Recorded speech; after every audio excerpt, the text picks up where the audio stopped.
Hello বন্ধুরা, কেমন আছো সবাই? আশা করছি তোমরা সবাই ভালো আছো, আর আমিও ভালো আছি। আজ হলো ভিডিওটা তোমরা যখন পাবে সেদিন হলো কালকে কি বার? শুক্রবার।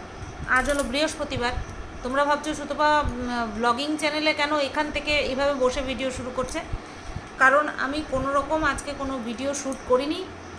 তারপরে আর এখানটায় বসে এইভাবে বলার কারণ হচ্ছে একটা জিনিস দেখাবো তোমাদেরকে, সেটা যদি আমি নর্মাল ব্লগিং করার মতন ঘুরে ঘুরে দেখাই, সেরু আমাকে দেখাতে দেবে না। সেই কারণে এইভাবে বসে আমি ভিডিও করছি, যাতে করে সেরু ভাবে যে বসে যেভাবে ভিডিও করে মা সেইভাবেই করছে, তো ও আমাকে জ্বালাতে আসবে না। তো সারাদিন ভিডিও করিনি কারণ মন ভালো ছিল না, আর সেটা সব কিছু মিলিয়েই মন ভালো ছিল না। বিশেষ করে ওই যে আমি আগাগোড়াই বলি না, অস্তিত্ব অস্তিত্ব অস্তিত্ব, সেই অস্তিত্বটা খুঁজে পাই না মাঝে মধ্যে আমি। যাই হোক, সবাই সব কিছু বিক্রি করতে পারে না। তো একটা জিনিস দেখাতে এলাম তোমাদেরকে। প্রত্যেক দিন প্রতিনিয়ত তো আমার বিরুদ্ধে নানান রকম ষড়যন্ত্র করা হয়। ষড়যন্ত্রর পাশাপাশি জঘন্য জঘন্য অ্যালিগেশন পর্যন্ত লাগানো হয়, যার কোনো প্রমাণ আজ পর্যন্ত দিতে পারেনি।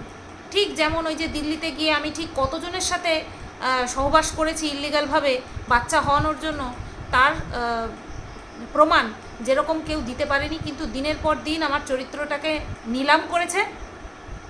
ঠিক তেমনি আমি যখন একটা ভিডিও দিলাম 2 সপ্তাহ আগে, আজ থেকে ঠিক 2 সপ্তাহ আগে, যে দীর্ঘ 7 মাস পর আমি আবার ডাক্তারের কাছে যাচ্ছি, তখনও এই বিষয়টাকে নিয়ে পুনরায় খিল্লি উড়ানো হয়, এবং আমি যে টোটালটাই নাটক করেছি বিনা প্রমাণে এইরকম জঘন্য অ্যালিগেশন একটা আনা হয়।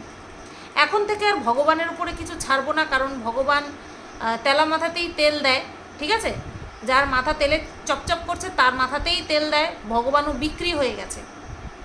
কারণ বহু বছর ধরে তো দেখছি, বহু বছর ধরে নিজের জীবন অভিজ্ঞতা দিয়ে এইটুকু উপলব্ধি করতে পেরেছি যে এই যুগে যে যত বেশি নোংরা, যে যত বেশি খারাপ, সে তত বেশি সুখী, ঐশ্বর্যশালী, প্রভাব প্রতিপত্তিশালী। তো সেখানে দাঁড়িয়ে ভগবান আছে, ভগবান বিচার করবে, না, ভগবান বলে কিছু নেই। আর ভগবান যদি থাকেও সেটা ওই বড় লোকেদের ঘরেই থাকে, গরিবদের ঘরে থাকে না। যারা সত্যি কথা বলে, কারো চাটুকারিতা করে না, তাদের সঙ্গে ভগবানও থাকে না।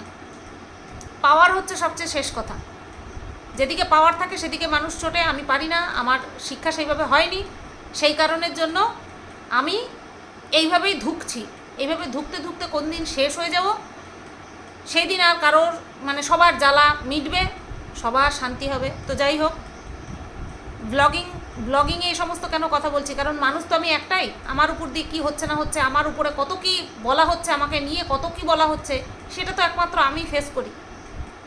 তো গত 2 সপ্তাহ আগে আমি যে ডাক্তারের কাছে যাই, সেটার নাম বর হয়তো বলেছিল গোবরডাঙ্গা, সত্যি সত্যি, নয়তো বলেছিল মসলন্দপুর, আমি শুনিনি। যাই হোক, একটা কিছু ভুল হবে, যার হোক একটা ভুল হবে। ট্রেনে উঠে আমি যখন গেটের সামনে দাঁড়িয়েছিলাম, বর বলছে মসলন্দপুরে গোবরডাঙ্গায় পর্যন্ত একটা স্টেশন বসো। তখন আমি বললাম গোবরডাঙ্গা নামবো না, একটা স্টেশন তো। বলছে না না, মসলন্দপুর তো। তখন আমি কিন্তু সেই কথোপকথনটা ট্রেনের মধ্যে যে হয়েছিল, আমি বসেছিলাম আর ও দাঁড়িয়েছিল, আমি কিন্তু দেখিয়েছিলাম যে আমি জানতাম গোবরডাঙ্গা, তুমি বললে গোবরডাঙ্গা, এখন বলছো তুমি মসলন্দপুর। সেই বিষয়টাকে নিয়েই অনেকে বলেছে, কিছু কিছু অতিরিক্ত গুণসম্পন্ন মানুষ বলেছে, অতি শিক্ষিত মানুষের দল বলেছে যে ওটা নাকি আমি ভয়ে করেছি। এবার কিসের ভয়, কতখানি তারা ডেঞ্জারাস, যে তাদেরকে আমি ভয় পাবো, সেটা তো ভবিষ্যৎ বলবে। যে তারা কেন বলেছিল যে তারা আমাদেরকে, আমি নাকি ভয় পাবো, সেই কারণে ডাক্তার দেখানোটা পুরোটা আমার নাটক ছিল, যাতে করে আমার বর, মঙ্গলবার দিন আমি ডাক্তার দেখাতে গেছিলাম, মঙ্গলবার দিন যাতে কাজে না যায়, হ্যাঁ, মঙ্গলবার দিন যাতে কাজে না যায়, সেই কারণে মঙ্গলবার দিন আমি, বর ছুটি নিয়েছিল আর আমি বরকে ছুটি নিয়েছিলাম, এবং ডাক্তার দেখানোর একটা নাটক করি। আর এত দূরও পর্যন্ত বলা হয় যে আমি নাকি ডাক্তারের ওখানে গিয়ে, যেখানটায় আমার যাওয়ার কথা সেখানে নাকি গিয়ে, যেখানে তো যাওয়ার কথা না, সেখানে তো যাওয়ার কথাই ছিল না, সেখানে আমি জোর করে গেছি, ঢুকেছি ভেতরে, এদিক ওদিক ক্যাপচার করেছি আর চলে এসেছি, ঠিক আছে? ও আরেকটা জিনিস নিয়ে আসিনি, দাঁড়াও নিয়ে আসছি।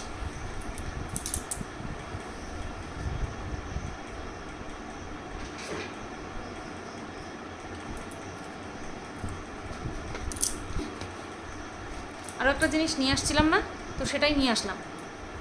তো এই সমস্ত অ্যালিগেশন আমার উপরে আনা হয়েছে। আমি দিল্লির যে ট্রিটমেন্টটা করিয়েছিলাম সেটা আমি দেখি কতদিন আমি চেপে রাখতে পারি, কবে আমার প্রকাশ করার সময় আসে আমি দেখি। যদি দেখি যে না আমি আর বাঁচবো না, মরে যাব, তখন আমি জানিয়ে দিয়ে যাব যে আমি দিল্লিতে বহু পুরুষের সঙ্গে সহবাস করতে যাইনি, নোংরামো করতে যাইনি, আমি ট্রিটমেন্ট করতে গেছিলাম। যদি সময় হয়, কপালে যদি সেই সময় আসে, তাহলে খুশির সঙ্গে জানাবো যে হ্যাঁ ট্রিটমেন্টটা সফল হয়েছে। আর যদি সেই সময় না আসে, তাহলে মরার আগে এক না একদিন ঠিক জানিয়ে যাব, ঠিক আছে? ভাগ্যের সঙ্গে জেদ করে কি আর পারা যায় গো?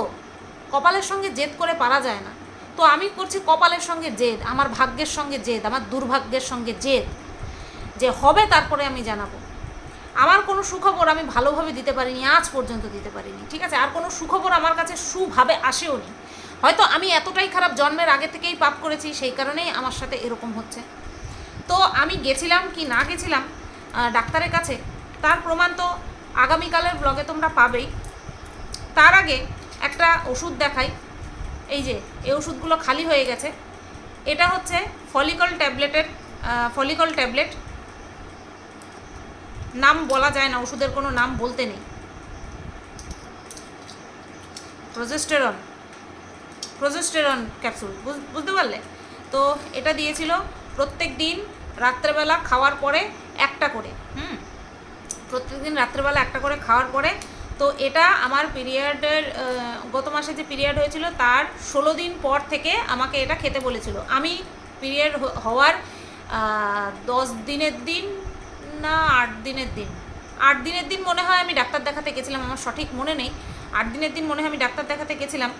তো আমি যখন আমার দিল্লির ইয়েগুলো দেখিয়েছি, রিপোর্টসগুলো দেখিয়েছি, তখন ওই ডাক্তারবাবু বলছিলেন, ডাক্তারবাবুর নাম না থাক বলবো না এখানে কোনো কিছু বলাটা ঠিক না, সেফ না এখানে। তো আমি ডাক্তারবাবুকে যখন আমার দিল্লির রিপোর্টগুলো দেখিয়েছি, তখন ডাক্তারবাবু বলছেন যে এটা কোথাকার। তখন আমি বললাম যে এরকম দিল্লিতে গেছিলাম, দিল্লির রিপোর্ট এরকম বলেছি। তখন আমাকে উনি বলছিলেন যে আপনি এখানে কতদিন আছেন, কারণ সেইভাবেই তো উনি আমাকে টেস্ট করতে বলবেন। তখন আমি হেসে দিয়েছি, আমি বললাম আমি এখানেরই বাসিন্দা, আমি ঠাকুরনগরের বাসিন্দা, আমি গেছিলাম দিল্লিতে ট্রিটমেন্ট করাতে। তখন বলল ও আচ্ছা। তো সেই তারপরে আমাকে বলেছিল যে তারপরে একটু টেস্ট করলো, বুকে ব্যথা হয় কি না, ইউরিন পাস করতে গেলে কোনো জ্বালা যন্ত্রণা হয় কি না, ঠিক আছে? আচ্ছা 8 মিনিট হয়ে গেছে, আমি ভাত বসিয়ে এসেছি, তো রাত্রে ভাত বসিয়ে এসেছি, সেটাকে গড় দিয়ে এসে তারপরে বাকিটা তোমাদেরকে বলছি। তো যেগুলো সাধারণ বিষয় সেগুলো জিজ্ঞাসা করেছিল, বরকে জিজ্ঞাসা করেছিল সিমেন্ট টেস্টের কথা। তখন বড় বলল যে 3 থেকে 4 বার করা হয়েছে, ওর রিপোর্ট সেম এসেছে এবং রিপোর্ট ভালো ছিল। তো এই সমস্ত শুনে তারপরে আমাকে এই ওষুধটা দেয়, পিরিয়ডে 16 ডে থেকে খাওয়া শুরু করতে বলে। তারপরে যখন পিরিয়ড হবে তারপরে 10 দিনের মাথায় আমাকে কিছু টেস্ট করতে দেয়, ঠিক আছে? আর আজকে হলো সেই 9 দিন, আর আগামীকাল হচ্ছে আমার টেস্টের দিন। তো আমি পেছনে কিছু লেখা আছে, পেছনে এই ডিটেলসগুলো চাপা দিয়ে তোমাদেরকে দেখাচ্ছি যে এটা হচ্ছে ওই থাকে না এখন এরকমই প্রত্যেকটা জায়গায় এরকম একটা মানে ক্যাটালগ টাইপের যেখানকার যেই মানে আর কি কি যেন বলে, এটা একটা নার্সিংহোমে গেছিলাম আমি, সেখানটাই আর কি ডাক্তারবাবু বসেন, ওনারই নার্সিংহোম, যেই ডাক্তারবাবুকে দেখিয়েছি ওনারই নার্সিংহোম। তো এখানটায় আমি দেখানোর পরে আগামীকাল হচ্ছে আমার সেই টেস্ট। সেটা হচ্ছে তোমাদেরকে বলি টিভিএস, তোমরা নিশ্চয়ই জানো টিভিএসটা কি, ডিম্বাণুর সাইজ, ডিম্বাণুর পরিমাণ, এই সমস্ত দেখা, যেটা আমি কিনা এর আগে 3 বার করিয়েছি, ঠিক আছে? তবুও এটা ডাক্তারদের নিয়ম, যেহেতু বয়স হচ্ছে সেই কারণে ডিম্বাণুর সংখ্যা কি হচ্ছে না হচ্ছে, কোন ওভারিতে কী পরিমাণ হচ্ছে না হচ্ছে, তো সেটাই জানার জন্য এই টিভিএস টেস্টটা, ঠিক আছে? তো যাই হোক বন্ধুরা, তো এই টেস্টটা আমাকে আগামীকাল করতে যেতে হবে। কিন্তু আর এটা ডিটেলসে দেখালাম না, দেখাতেই পারতাম, আমি নার্সিংহোমের নাম ঠাম সবই দেখাতে পারতাম, যেহেতু এটা ক্যাটালগ আমি দেখাতেই পারতাম। কিন্তু এই জায়গাটা এতটা জঘন্য, এই ইউটিউব জায়গাটা এতটা জঘন্য যে আমি ওই জ্যোতিষবাবুর প্রেসক্রিপশানটা দেখিয়েছিলাম, তারপরে আমার সঙ্গে যেই নোংরামো হয়েছে, আমি কোনো কিছুই এইরকম আর ডিটেলসে দেখাবো না, যার নাম্বার ঠাম্বার তোমরা দেখতে পাও, ঠিক আছে, দেখাবো না। কারণ এই জায়গাটা অতীব জঘন্য জায়গা, যেখানে কিনা একটা মানুষকে মেরে ফেলার জন্য এরা অনেক অনেক নোংরায় নামতে পারে, অনেক নোংরায় নামতে পারে। আর তার সেই নোংরামির ফল আমার দেখা হয়ে গেছে, মানে নোংরামির ধরন আমার দেখা হয়ে গেছে, যে একটা মানুষকে শেষ করে দিতে এরা কোন পর্যায়ে নামতে পারে। তো যে বা যারা ভাবছিল যে আমি ডাক্তারের নামে মিথ্যে কথা বলে গেছিলাম, ওই যে আবার বললাম ভগবানের বিচার করার অপেক্ষায় থাকবো না, শুধুমাত্র আমার কিছু দর্শকদেরকে আমি দেখালাম যে আমি সত্যি সত্যিই গেছিলাম। আর আগামীকাল আবার টেস্ট। আমি এতটাও ডুবে যাইনি যে আমার কাউকে এমন, আর আমি এমন কারো কাজ করিনি যে আমাকে এতটা ভয় পেতে হবে যে আমার চিকিৎসার নাম করে, যেই জায়গা আমার ফাঁকা, সেই ফাঁকা জায়গার চিকিৎসার নাম করে আমাকে মানুষকে ভক্তি দিতে হবে। আমি এতটা নিম্ন রুচির মানুষ নই। যে বা যারা এই ধরনের নোংরা কথা বলে তারা শরীর খারাপের অছিলা করে এই পর্যন্ত এসেছে, এত দূর তাদের বয়স হয়েছে শরীর খারাপের অছিলা করে। আরে আমি তো যখন স্কুলে পড়তাম, প্রাইমারি স্কুলে পড়তাম, তখনও পর্যন্ত আমি কোনোদিনও যদি অফ দিই শরীর খারাপের বাহানা দিইনি, এমনিতে আমি বড্ড রেগুলার স্টুডেন্ট ছিলাম। তো আমার তখনই প্রয়োজন পড়েনি শরীর খারাপের বাহানা দেওয়ার। আর এখন আমি এত ধারী একটা মহিলা, আমার প্রয়োজন পড়বে শরীর খারাপের নাম করে মিথ্যে কথা বলার? এই ধরনের নোংরা মানসিকতা যাদের, তারা এই কাজ করে এসেছে, ছোটোবেলা থেকেই করে এসেছে, এখনও করছে, ভবিষ্যতেও করবে, এবং তারা তাদের সন্তানকে এই ধরনের শিক্ষাই দেবে। কারণ মানুষকে যারা যেভাবে বলে তাদের মধ্যেই তো সেই জিনিসটা রয়ে গেছে। আমি দেখিয়েছি আমি কোথায় গেছি, বসে আছি, সমস্ত ডিটেলসে শেয়ার করা যায় না, এটা কখনোই উচিত না, এটা ইল্লিগাল। তো আমি সেটা করিও নি, আমি জাস্ট নিজেকে একটুখানি দেখিয়েছি, আর কিচ্ছু দেখাইনি। তার মানেই এই যে আমি যাইনি। তো এইভাবেই প্রমাণ দিয়ে মুখ বরাবর ঝাঁটার বাড়ি মারবো মানুষকে, যারা যারা অতিরিক্ত বাড়বে তাদেরকে এইভাবে প্রমাণ দিয়ে ঝাঁটার বাড়িটা মারবো। আর কোনোদিনও যদি সময় আসে তোমাদেরকে আমি বলে দেবো, কারণ আমিও চাই যে আমার মতন যারা এই রকম যন্ত্রণায় ছটফট করে না একটা বাচ্চার জন্য, তারা যাতে একটা সন্তানের মুখ দেখতে পারে। আর সেটা আমি তখনই বলতে পারি যখন আমি নিজে সাকসেস হব। একমাত্র সেই কারণে এই নোংরা থেকে নোংরা কথা আমি শুনেছি, সহ্য করেছি, এখনও সহ্য করছি।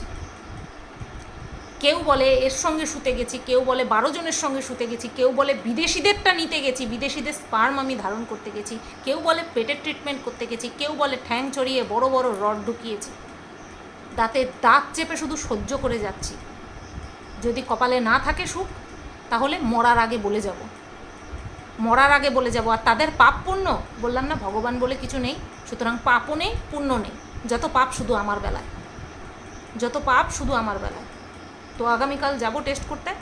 আমি জানি ডিম্বাণুর ফল কী বেরোবে, সুতরাং তাদের ডাক্তারের চিকিৎসার জন্য আমার টেস্টটা করাতে হবে। কারণ যেহেতু আমি 3বার করিয়েছি, 3বার একই টাইপের ফল এসেছে, সেই কারণে আমি জানি কি ফল আসবে, শুধু তাকে দেখানোর জন্য। কারণ আমি আমার পুরনো রিপোর্ট দিয়ে হবে না, কারণ তাদেরও এটা ব্যবসা। আর 3 মাস পুরনো হয়ে গেলে সেই রিপোর্টের আর কোনো দাম থাকে না, এটা তোমরাও জানো, আর এটা আমিও জানি। তো আমার তো সেখানে 7 মাস হয়ে গেছে, সেখানে আমাকে পুনরায় ট্রিটমেন্ট করাতেই হবে, যেহেতু বয়স বাড়ছে তাই। তো এইটুকুই বলার ছিল। আগামীকাল যাব, ভগবানকে ডাকার আর কিচ্ছু নেই, যা হওয়ার এমনিতেই হবে। ভগবানকে ডাকলে সব কিছু ভালো হয়ে যাবে না, তাহলে বহু আগে হয়ে যেত। ভগবানকে ডাকলে যদি সব কিছু ঠিক হয়ে যেত, তাহলে অনেক আগেই হয়ে যেত, কারোর জীবনে তাহলে এত ঝড়ঝাপটা আসতো না। যাই, যদি কিছু করার থাকে উনি করবেন, রিপোর্ট দেখে যদি কিছু হওয়ার হয় হবে, ব্যাস এই তো। চলো, সবাই ভালো থেকো, সুস্থ থেকো। যারা এই ধরনের নোংরা কথা বলছে আমাকে নিয়ে, তারাও ভালো থাকুক, সুস্থ থাকুক, ঠিক আছে?